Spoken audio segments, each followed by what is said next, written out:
주신 말씀 보겠습니다. 구약성경 시편 29편입니다. 1절에서 11절까지 말씀입니다. 시편 29편입니다. 한 절씩 교독하시겠습니다. 너희 권능 있는 자들아, 영광과 능력을 여호와께 돌리고 돌릴지어다. 여호와께 그의 이름에 합당한 영광을 돌리며 거룩한 옷을 입고 여호와께 예배할지어다. 여호와의 소리가 물 위에 있도다. 영광의 하나님이 우레소리를 내시니 여호와는 많은 물 위에 계시도다. 여호와의 소리가 힘이 있으며 여호와의 소리가 명확하도다. 여호와의 소리가 백향목을 꺾으시며 여호와께서 레바논 백향목을 꺾어 부수시도다. 그 나무를 송아지같이 길이하시며 레바논과 시온으로 들송아지같이 길이하시도다. 여호와의 소리가 화염을 가르시도다. 여호와의 소리가 하늘을 진동하시며 여호와께서 하늘의 바다를 진동시키시도다. 여호와의 소리가 암사슴을 낙태하게 하시고 삼림을 말갛게 벗기시니 그의 성전에서 그의 모든 것들이 말하기를 영광이라 하도다. 여호와께서 홍수대에 자정하셨으며 여호와께서 영원하도록 왕으로 자정하시도다. 함께 읽겠습니다. 여호와께서 자기 백성에게 힘을 주시며 여호와께서 자기 백성에게 평강의 복을 주시리로다. 아멘. 살아계신 하나님의 말씀입니다. 한 번 더 기도하시겠습니다. 거룩하신 하나님, 은혜를 감사합니다. 저희들 이렇게 예배자로 세워주셔서 하나님의 말씀을 듣게 하시니 감사합니다. 이 말씀이 그냥 듣는 귀로 끝나지 않고 저희 마음의 결단함으로 저희 삶 속에 아버지 행해지는 그런 말씀의 역사가 일어나도록 인도하여 주옵소서. 저희들 안에 살아서 역사하심으로 저희들 세상 속에서도 항상 승리자의 삶을 살아가는 그런 귀한 삶을 살아가도록 인도하여 주옵소서. 우리 주 예수 그리스도의 이름으로 감사하며 기도드립니다. 아멘. 감사합니다. 우리는 언제나 하나님의 음성을 듣기를 원합니다. 하나님의 백성이라면 우리 인생의 주인 되신 그분이 우리의 삶을 어떻게 인도해 주시고 또 어디로 인도해 하실지에 대해서 항상 궁금하고 또 이제 민감하다는 거죠. 그래서 어떠한 문제나 또 도전이나 이런 것들이 우리 삶 가운데 생겨나게 되면 우리는 그 안에서 하나님의 뜻이 무엇인지 그분의 음성을 우리가 듣기를 원합니다. 그래서 이제 때로 작정 기도를 하기도 하고 또 금식 기도를 같은 것들을 이제 통해서 우리의 믿음을 이제 그분께 먼저 드리며 음성을 간구합니다. 하나님께서는 그러한 우리들을 향해서 여러 방법으로 그분의 음성을 들려주시기도 합니다. 하지만 많은 부분 우리가 많이 기도하고 또 간절히 구하고 그분의 음성을 이제 기다린다고 할지라도 그분의 음성을 들려주시지 않을 때가 더 많더라는 거죠. 우리는 하나님의 음성이 우리에게 임하지 않는 그런 이유에 대해서 잘 알지 못합니다. 그 이유가 이제 우리가 정작 우리의 정욕을 위해서 구하기 때문일 수도 있을 것이고 아니면 지금 그 문제를 통해서 우리가 하나님의 뜻을 깨달아 알기를 원하셔서 그럴 수도 있을 것이고 그것도 아니면 지금 그 문제의 해결이 우리에게 더 안 좋은 결과로 나타날 수도 있기 때문에 하나님께서 음성을 들려주지 않을 수도 있을 것입니다. 여러 가지 이유가 있겠죠. 아무튼 우리는 그럼에도 하나님의 음성을 듣기를 구하고 원합니다. 우리 앞에 아무것도 보이지 않기 때문입니다. 그런데 오늘 시편 29편의 다윗의 시를 보면 그동안 우리가 하나님의 음성을 듣고자 했던 것이 정말 많은 부분 시작부터 잘못되었음을 우리가 말씀을 통해 깨닫게 해줍니다. 12월 마지막 주에 이제 우리가 시편 1편의 말씀을 우리가 함께 묵상했는데 그 말씀을 통해서 우리가 하나님의 말씀을 주야로 묵상해야 하고 그 말씀이 정말 다윗이 경험한 것처럼 우리에게 꿀처럼 정말 꿀처럼 단맛으로 느껴지는 그런 경험을 했으면 좋겠다는 그런 말씀을 나눴었습니다.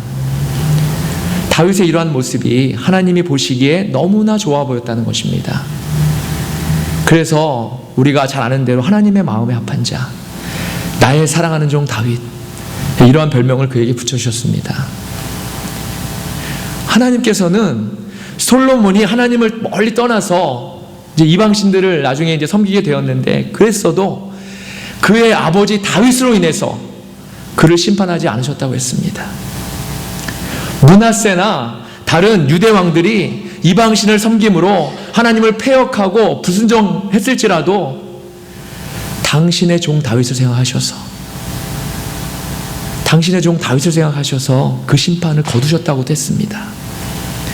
이렇게 하나님의 마음에 합한 자 한 사람으로 인해서 그 민족이나 후손이 멸망의 길에서 구원받게 되는 그런 역사가 일어난다는 것입니다. 성경에 쓰여진 다윗에 대해서 이렇게 정말 우리가 알면 알수록 참 그 모습을 담고 싶고 그 믿음을 정말 나도 갖고 싶다라는 그런 생각이 듭니다. 오늘 기록된 시편 29편 역시 우리의 예상을, 저의 예상을 훨씬 뛰어넘는 하나님을 향한 다윗의 그런 마음을 보여주고 있습니다. 아까 하나님의 음성을 듣고자 하는 우리의 시작이 잘못되었다는 그런 말씀을 제가 드렸었는데, 오늘 말씀을 통해서 정말 다윗이 했던 것처럼 다윗이 과연 어떻게 하나님의 음성을 들었었는지 우리가 살펴보아서 우리 모두, 저와 여러분 모두 하나님의 음성에 귀 기울이시는 저와 여러분이 다 되시기를 주님의 이름으로 소원합니다. 아멘.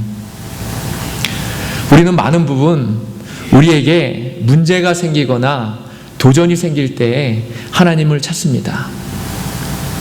물론 그러한 일들이 생겼는데도 하나님을 찾지 않는 것이 더 문제이지만 그럼에도 우리의 신앙은 항상 하나님을 찾지 못하고 있다는 겁니다.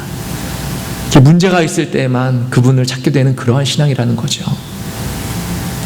반면에 다윗의 신앙은 자나깨나 하나님을 찾는 신앙이었습니다. 우리가 작년에도 말씀을 나눴었지만 사울에게 쫓겨서 블레셋 땅으로 숨었을 때 블레셋 왕인 아기스의 부하들이 그 다윗을 알아보고 아기스에게 이야기하지 않습니까? 사울은 천천히요, 다윗은 만만히요 하던 그런 다윗이 아닙니까? 그러자 아차 싶어서 이제 그 자리에서 정말 미친 사람처럼 미친 채 하고 이렇게 간신히 살아나오는 그런 장면이 있는데, 그 안에서도 그 일 자체에서, 그 일 자체에 대해서 하나님을 찬양했던 그런 다윗이었습니다. 또한 자신의 아들인 압살롬의 그 반역으로 단 몇십 명만을 데리고 정말 야반도주하면서 도망치는 그런 급박한 상황에서도 그 순간을 걱정하기보다는 그가 쫓김으로 하나님의 전에서 하나님을 예배하지 못하는 것, 그것이 더 정말 그것에 대해서 더 상심해했던 그런 다윗이었습니다. 그는 문제를 보지 않았다는 겁니다. 그 문제 안에서도 자신을 인도하실 하나님을 먼저 찬양하고 예배했다는 겁니다. 그분이 자신을 어떻게 인도하실지에 대해서 궁금해하지 않았습니다. 대신에 그분이 여호와 하나님이 날마다 자신과 동행함으로 자신의 인생의 모든 주권이 하나님 단 한 분만에 있다는 그런 사실을 끊임없이 찬양하고 먼저 예배했다는 것입니다. 오늘 본문에서도 마찬가지입니다. 1절에서 2절을 한번 제가 보겠습니다. 너희 권능 있는 자들아, 영광과 능력을 여호와께 돌릴지어다.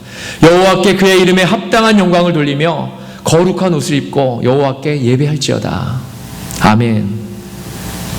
오늘 본문에서도 다윗의 시는 먼저 하나님을 찬양하는 그런 찬양으로 시작되고 있습니다. 다윗이 말하는 권능 있는 자들은 하나님을 믿는 사람들을 말합니다. 하나님을 믿는 모든 사람은 권능 있는 사람들입니다. 저와 여러분은 권능 있는 사람들입니다. 왜냐하면 우리는 그분의 권능을 빌려 쓸 수 있는 사람들이기 때문입니다. 그런데 모든 하나님을 믿는 사람들은 먼저 영광과 능력을 온전히 모두 하나님께 돌리고 또 하나님께 돌리라고 이렇게 하고 있습니다. 우리에게 능력 주신 그분의 이름에 합당한 영광을 올려드리고 거룩한 옷을 입으라고 했는데, 거룩한 옷이란 정결한 마음을 말합니다. 하나님 보시기에 철저히 회개해서 정결한 마음으로 하나님께 예배하라는 것입니다. 아멘. 아멘. 다윗에게 있어서 항상 하나님을 예배하는 것이 먼저였습니다.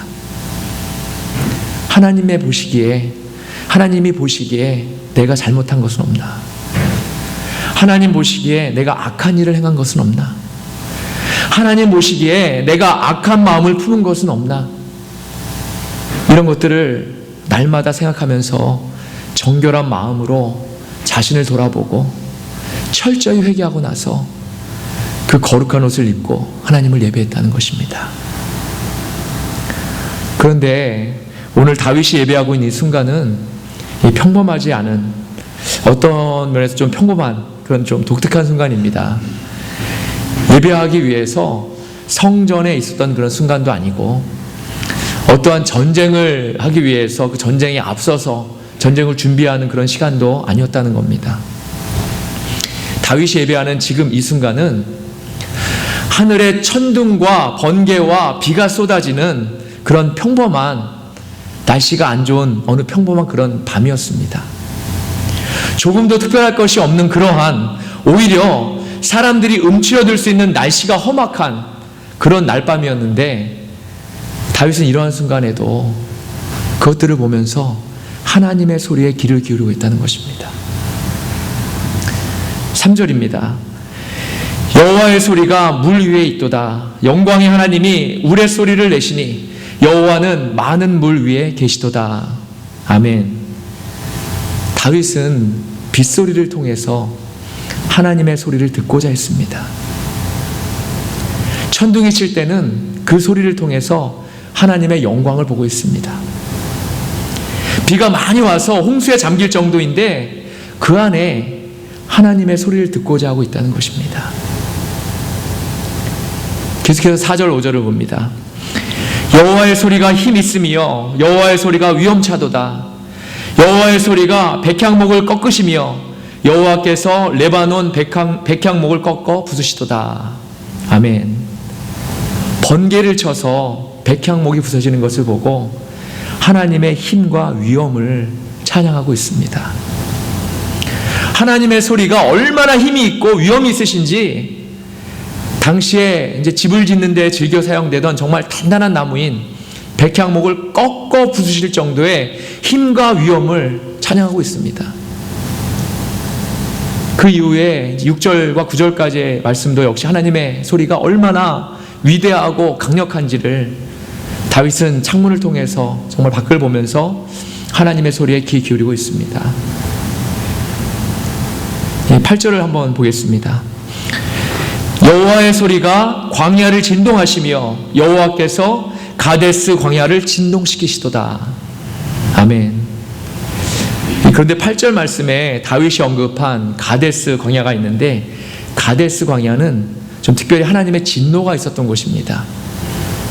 민수기 13장에 보면 모세가 이제 12명의 정탐꾼을 가나안에 이제 먼저 보내게 되죠. 그래서 40일 동안에 가나안 땅을 정탐하게 합니다. 그리고 그 정탐꾼들이 돌아와서 모세를 비롯한 이스라엘 모든 백성들에게 자신들이 정탐한 그 내용을 보고했던 곳, 바로 이곳이 바란 광야의 가데스였습니다. 우리가 잘 알고 있는 대로 10명의 정탐꾼들은 가나안의 백성들이 너무나 강해서, 그 땅은 너무나 좋은 땅인데 그 땅에 거하고 있는 백성들이 너무나 강해서 이스라엘이 그들을 물리칠 수 없다고 했죠. 그래서 그로 인해서 이스라엘 백성들이 모두 하나님을 원망을 합니다. 원망하면서 슬퍼했던 곳입니다. 결국 어떻게 되었습니까? 가나안으로 쳐들어가서 능히 물리칠 수 있다고 말했던 여호수아와 갈렙만을 제외하고는 그곳에서 낙심하고 하나님을 원망하고 또 슬퍼했던 모든 백성들이 가나안에 들어가지도 못하고 광야에서 모두 죽게 되었다는 것입니다. 다윗은 이 사실을 분명히 기억하고 있습니다. 그래서 그들은 낙심과 절망과 불평 안에서 그들을 구원하고자 했던 하나님의 소리를 듣지 못했다는 것입니다. 하나님의 소리를 듣지 못해서 그들은 모두 약속의 땅에 들어가지도 못하고 광야에서 죽었습니다. 다윗은 이 사실을 기억하면서 가데스 광야에서 여호와의 소리가 진동했다고 이렇게 표현하고 있는 것입니다. 다윗은 그래서 하나님의 소리에 귀 기울이라는 것입니다. 9절을 또 한번 보겠습니다. 여호와의 소리가 암사슴을 낙태하게 하시고 삼림을 맑게 먹기시니 그의 성전에서 그의 모든 것들이 말하기를 영광이라 하도다. 아멘. 여호와의 소리가 암사슴을 낙태하게 했다는 그런 표현이 나오죠. 이 표현은 욥기에 나타난 그런 표현입니다. 하나님께서 욥과 그의 친구들의 대화를 다 들으시죠. 다 들으시고 욥에게 마지막으로 이제 하나님 본인에 대해서, 자신에 대해서 하셨던 말씀 안에 그 내용이 들어있습니다. 암사슴조차도 하나님의 인도하심이 없으면 낙태할 수 없고, 여기서 낙태한다는 것은 새끼를 낳는다는 표현입니다. 새끼를 낳을 수도 없고 존재할 수도 없음을 말씀하시는 것입니다. 삼림을 맑게 먹이신다는 표현도 같은 표현입니다. 이 세상의 모든 자연조화가 하나님의 세심하신 손길이 닿지 않으면 존재하지 않는다는 그런 사실을, 그 모든 것이 하나님의 소리를 통해서, 하나님의 손길을 통해서 존재할 수 있다는 사실을 다윗이 찬양하고 있는 것입니다. 또한 그의 성전에서 그의 모든 것들이 말하기를 영광이라 하도다 라고 했는데, 영광이라는 말의 그 히브리어 언어의 표현은 무겁다는 표현이 있습니다. 하나님은 결코 가벼운 분이 아니라는 겁니다. 무거운 분이라는 겁니다. 하나님이 말씀하시면 반드시 이루어진다는 겁니다. 하나님은 이 세상의 창조자라는 것입니다. 그래서 그분은 영광 받으실 분이라는 겁니다. 그래서 영광이라 하도다 라고 하는 겁니다. 이 세상의 모든 것들이 하나님의 영광을 위해 존재한다는 그런 표현을 다윗이 지금 하고 있는 겁니다. 계속해서 10절 11절입니다. 여호와께서 홍수대에 자정하셨으며 여호와께서 영원하도록 왕으로 자정하시도다. 여호와께서 자기 백성에게 힘을 주시며 여호와께서 자기 백성에게 평강의 복을 주시리로다. 아멘. 10절에서 말하고 있는 홍수는 창세기 6장에 나타난 노아의 홍수를 말합니다. 다윗은 지금 밖에 내리는 비를 통해서 하나님의 절대 주권에 대해 생각하고 있습니다. 노아의 홍수 때처럼 이 세상을 홍수로 멸망시킬 수도 있는 전지전능한 하나님이십니다. 그 위대하고 전능하신 하나님께서 지금은 오히려 자신을 비롯한 자기 백성에게 힘을 주시고 평강의 복을 주신다는 것입니다. 사랑하는 여러분, 어떻습니까? 다윗의 하나님을 향한 사랑과 경외함이 놀랍지 않습니까? 우리 모두 닮고 싶지 않습니까? 그런데 오늘 말씀을 통해서 우리가 분명히 깨달아 알아야 할 것이 있습니다. 바로 하나님의 소리에 우리의 귀를 기울여야 한다는 것입니다. 아멘.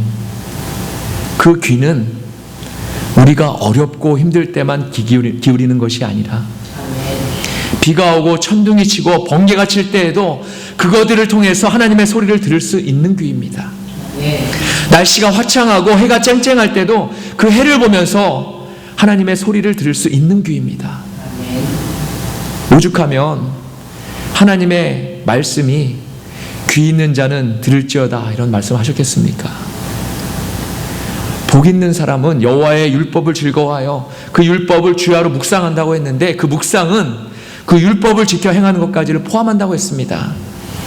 하나님의 율법을 주야로 묵상하며 밤낮으로 하나님의 말씀에 귀 기울이는 것, 바로 이것이 여호와의 소리에 귀 기울이는 것과 같은 의미입니다.